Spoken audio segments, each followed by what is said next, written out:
normatif, teori hijau cenderung menggunakan istilah teori politik. Karena kalau cuma green teori, orang awam nanti bingung ya.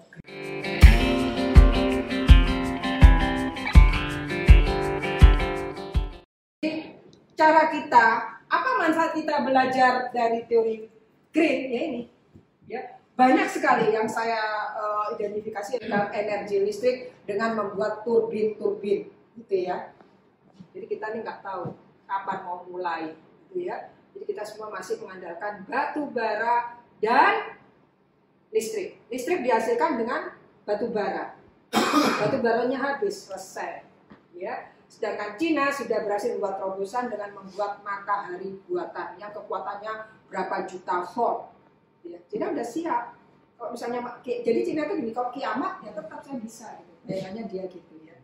Karena kiamat kan semua planet kan hancur, dia masih hidup itu Cina, ya kan ada buat mataharinya, jadi dia nggak akan mengalami kegelapan.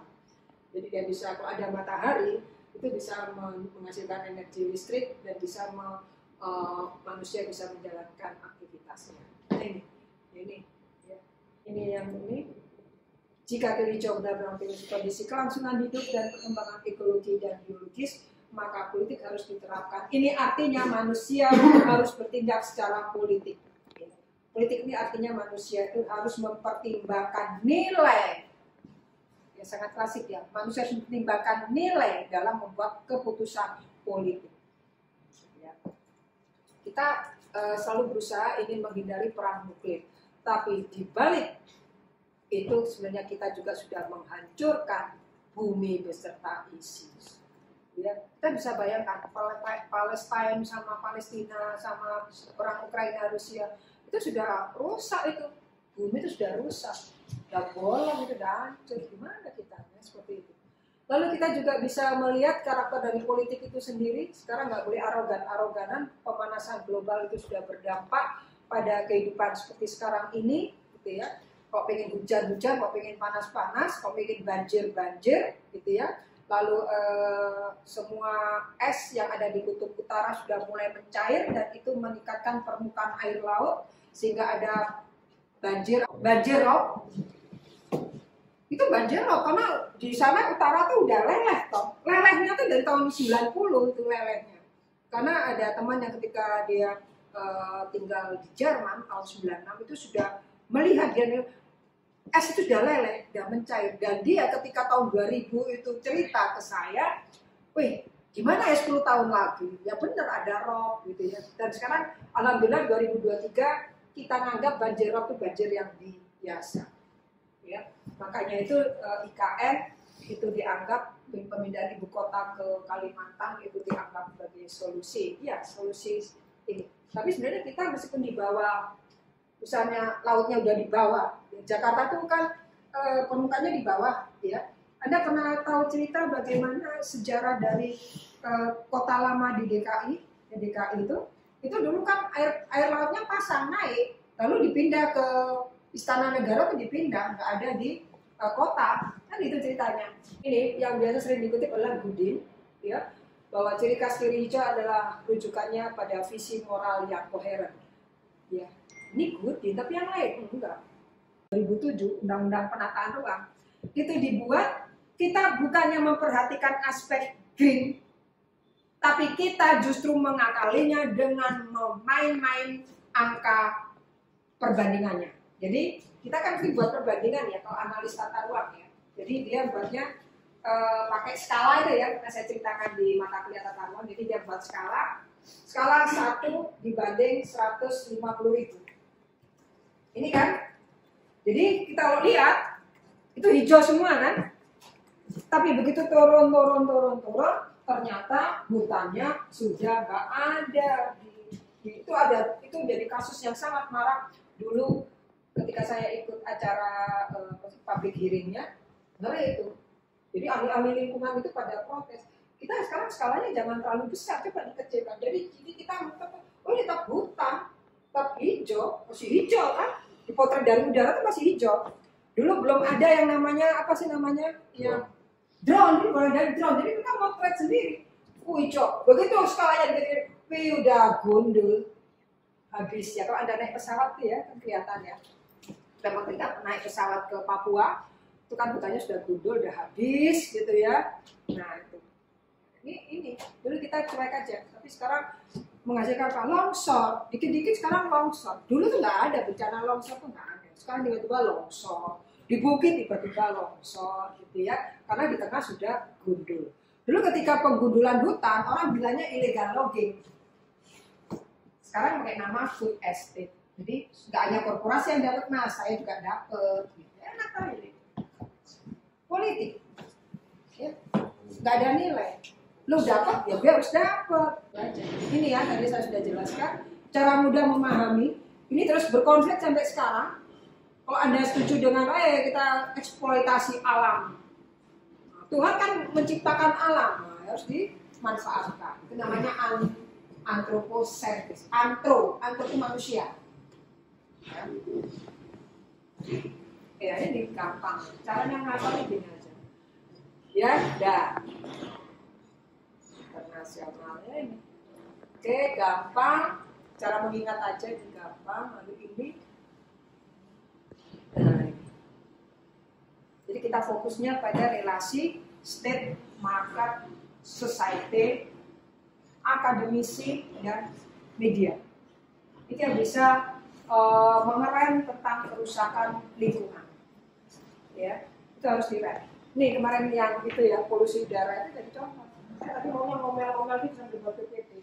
Supaya kita tuh bisa punya catatan ya, punya memori bahwa masalah lingkungan di kita itu belum jadi isu yang penting, belum menjadi isu politik, ya karena dianggap itu urusan negara-negara maju, gitu loh. Yang buat senjata macam-macam itu kan negara maju, ya kita paling pindad itu buat peluru aja, bukan buat jet, tempur, buat apa enggak, ya. Kalau di sana itu sudah dipertimbangkan, gitu ya. Adakah rudal balistik yang ramah lingkungan? Harus mikir, yang mikir bukan kita, ya, orang-orang di pabrik pesawat itu. Jadi rudal yang ramah lingkungan. Jadi ketika dia menghancurkan manusia dan merusak permukaan alam, itu nanti cepat pulih gitu ya, rumput tumbuh lagi gitu, biar tak gosong selamanya. Itu perlu gitu. Ya, jadi masalah lingkungan global memerlukan solusi global. Nah karena ini orang awalnya di sini. Ini makanya teori green itu jadi fokusnya mahasiswa-mahasiswa akademisi yang memang ada di hubungan international relation. Ya, tadi Bu Ani nulis dengan Haraway gitu ya, si Restu ya, kita coretan-coretan Bu Ani tadi di S3. Ini ya seperti ini. Ini contoh isu debat capres, polusi tidak ada KPP, artinya apa? Aneh nggak? Kenapa DKI itu polusinya tinggi? Mereka loh orang Jakarta, kepala pemerintahan Jakarta, tapi nggak tahu tentang di mana ada industri. Jakarta Utara ada PLTU. PLTU itu menyumbang pada polusi udara. Jangan ngomongin itu mobil motor itu nggak seberapa.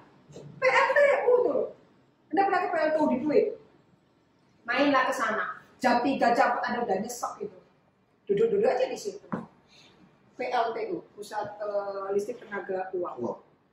Di Pluit, ya, main-main lah ke PIK 2 itu pasti lewat gitu. Ya dilihat dari perspektif green theory, ya mengenai perubahan iklim, memahaminya sebagai konsekuensi lanjut dari pilihan kolektif manusia. Perubahan iklim, kenapa iklimnya berubah? Ya karena ada pemanasan global. Kenapa pemanasan global? Ya orang paling banyak menghasilkan polusi, ya motor sudah nggak karu-karuan, semua bahan bakarnya adalah. Terus kita mobil listrik, menghasilkan listrik pakai apa? Batu bara kita. Jadi maka Anda jadilah investor batu bara.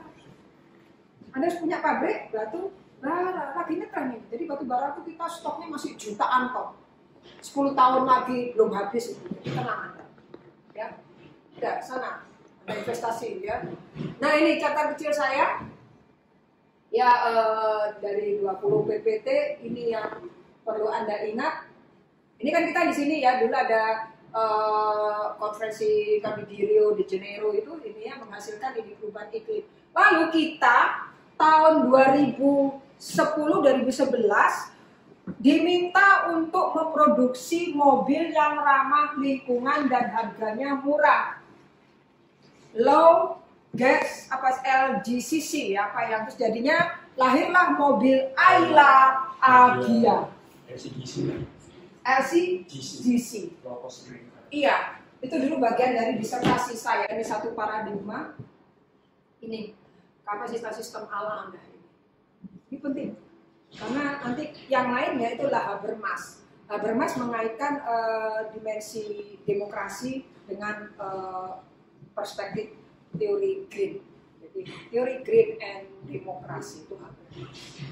Artinya pembuatan keputusan itu harus benar-benar dilakukan secara demokratis. Artinya tidak boleh pemerintah membuat kebijakan tanpa ada konsultasi dengan publik dalam membangun negaranya. Jadi sustainable development itu intinya pembangunan itu menerapkan perspektif green. Ya.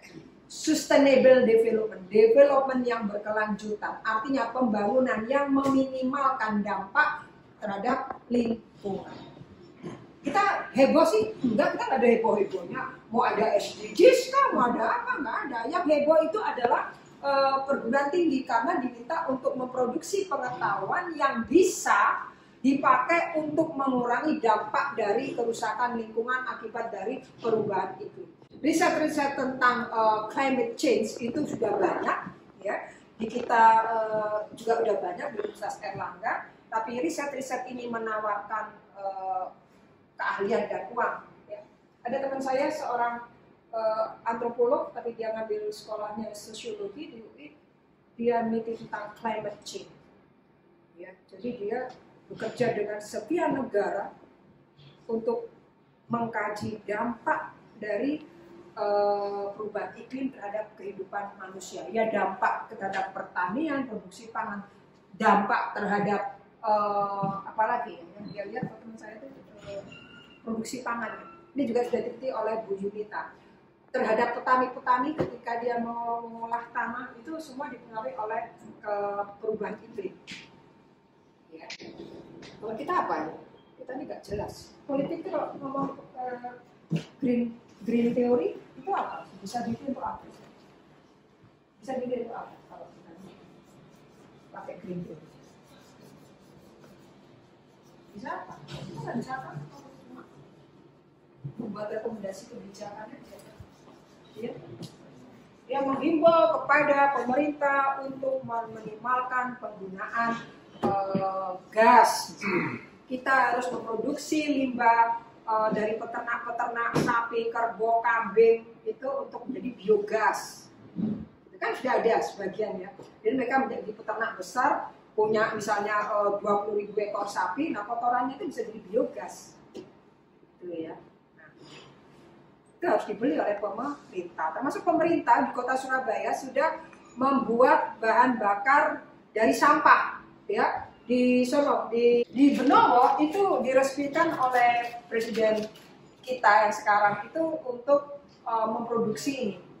Jadi limbah sampah itu setelah dipilah-pilah itu menghasilkan energi listrik dan listriknya harus dibeli oleh PLN.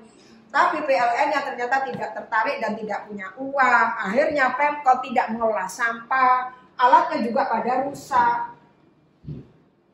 Dan ini siapa? Orang teknik sipil sama orang-orang lingkungan.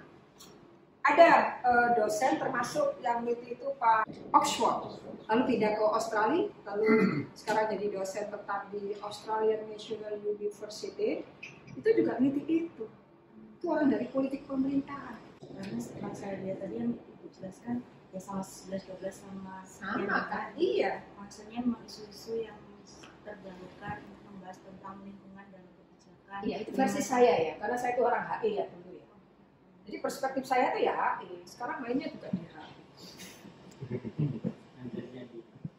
Ngajarin politik mas. Iya, karena ini kan kita ngomong green theory daripada green politik, gitu ya. Karena green theory itu perspektifnya jauh lebih besar. Semua para ahli bilang ilmu yang bisa dipelajari oleh semua akademisi tanpa terkotak-kotak eksakta dan non eksakta. Satu, masalah lingkungan. Kedua, masalah transportasi. Itu ilmu saya, taklirnya, itu keahlian saya. Itu riset-riset saya di situ. Riset-riset saya green safety. Disertasi saya tentang transportasi. Saya udah hitung-hitung gitu ya dulu ya. Ikut-ikut orang-orang itu menghitung. Itu sangat sederhana, Emil. Sederhananya di mana? Jadi orang itu dituntut untuk ini, ya nggak ada sih. Itu karena ya mengikuti dari Karl Marx.